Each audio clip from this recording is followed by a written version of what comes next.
Joseph Conrad, a Polish-British writer, captured the truth when he wrote, "Gossip is what no one claims to like, but everybody enjoys."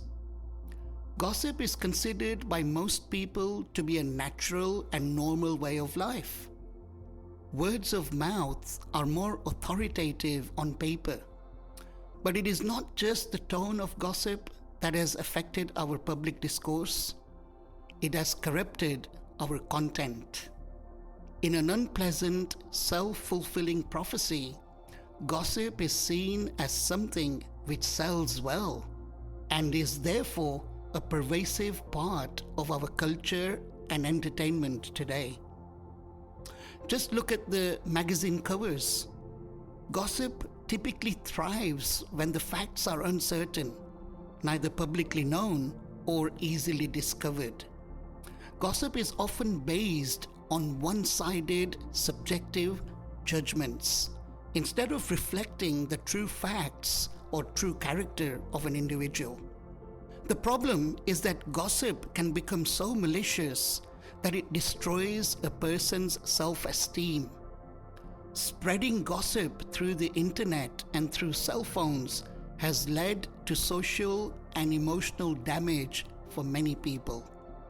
There is no doubt about it. Gossip hurts.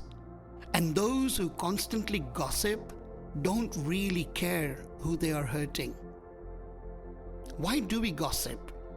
Psychologists have studied various aspects of gossip, and they have discovered that the main reason we do it is to build social bonds with others. The dislikes shared between groups of people is more powerful in human bonding than common likes and interests. So, when people engage in gossip, they feel a shared sense of humor and mutual interests. They also feel a certain thrill when divulging confidential information about other people. We have all heard it, and unfortunately, we have probably all played a part in it at some point or another. For example, did you hear about X and Y getting separated? And did you see how awful that hairstyle looked at the party? Or guess who is having health problems?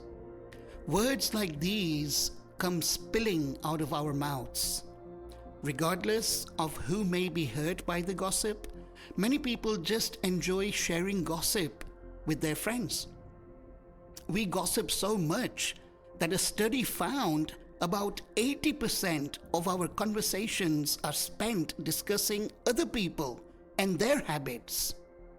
Many people who constantly gossip love to revel in the juicy details of someone else's drama or their misfortunes. For instance, when someone fails and has an embarrassing moment or is involved in a scandal, gossipers take pleasure in the fact that someone else is hurting, and they cannot wait to share. But relationship expert Andrea Sirtash pointed out that while gossip can help people bond with others, it can also be extremely hurtful. She explained that people can gossip and drag someone else under the bus, or it can help establish trust in someone. But it is worth noting that we have to be careful. If someone is always giving you the dirt on other people, then you are part of the mix when that person talks to someone else. So be careful how much information you share. There is an old Irish saying, "Those who gossip to you will one day gossip of you." Can we avoid gossip? Well, it seems that gossip is everywhere, and so it can be hard to avoid. But there is a way. Psychologists have revealed a phrase that can stop gossipers dead in their tracks. When someone is trying to involve you in a negative conversation about another person, simply ask the question, why are you telling me this? That is one way to avoid being dragged when someone attempts to pull you into gossip. Psychologists also believe that this phrase is effective.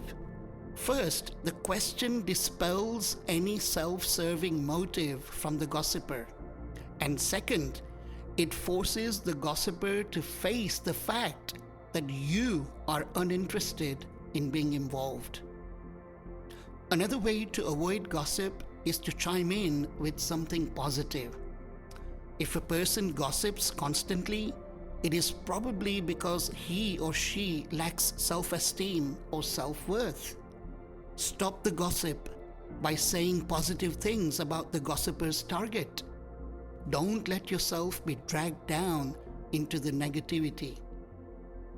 If the subject of the gossip is from another culture, the gossiper may be spreading rumors because he or she does not understand their customs and traditions. Start a conversation about cultural differences and help the gossiper understand that everyone is different and acceptance goes a long way. It is worth remembering that a gossiper's story often has holes. One way to shut down gossip is to challenge the holes in that story.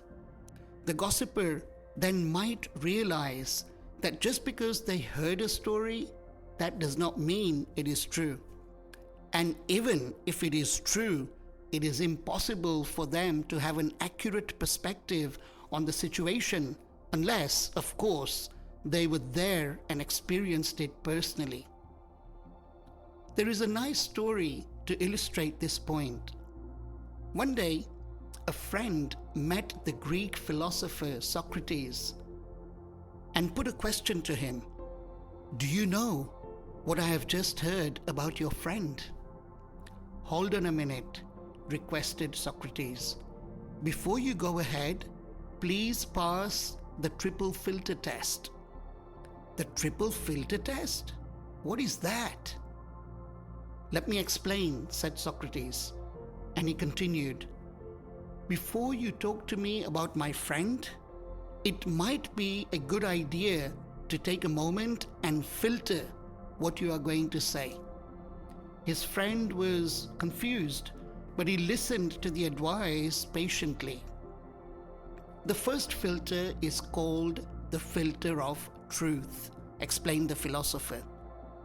"Have you made absolutely sure what you are about to tell me is true?" "Well, no," replied his friend. "Actually, I have just heard about it." "Okay, so you don't really know if it's true. Now, let us try the second filter, the filter of goodness. Whatever it is that you want to tell me about my friend, is it good?" asked Socrates. "No, it's quite the opposite," replied his friend. "So you want to tell me something bad about my friend, but you are not certain if it is true.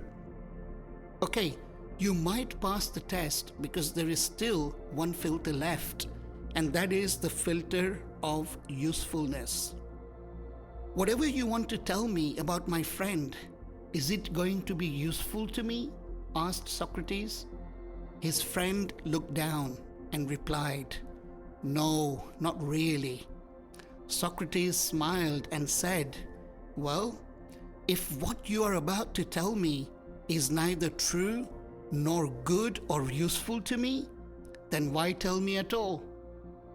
Socrates may have spoken those words of wisdom more than 1600 years ago. If those words were true at that time, they are certainly true today. So let this triple filter test be an excellent guide in our life, in not just how to avoid gossip, but to make our relationships stronger and filled with positivity. PATS Better Living.